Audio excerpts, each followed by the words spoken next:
د دې قرآن په خاطر دا ویډیو د الله په رضا وګورئ، لایک یې کړئ او کم از کم لس کسانو ته یې شیر کړئ.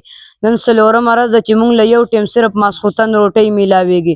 ولې حکومت تعاون نه کوي او دکاندار سودا نه ورکوي؟ وایي اول شته قرض ختم کوي، هله به نوره سودا در کوم.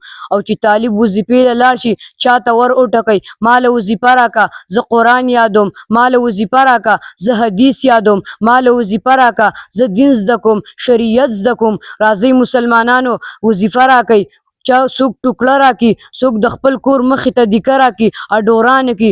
راځئ مسلمانانو زموږ په لنګر باندې 4,61,000 روپۍ قرض دی. زموږ سره ټول یتیم بچي دي. که چا سره زکات دي، صدقات دي، خیرات دي، دا ماشومان ستاسو د زکات مستحق دي. موږ سره لږ تعاون وکړئ، الله به تاسو له اجر درکړي. د قاري صاحب د رابطې او د ایزي پیسې نمبر دی 0341 630 22 28.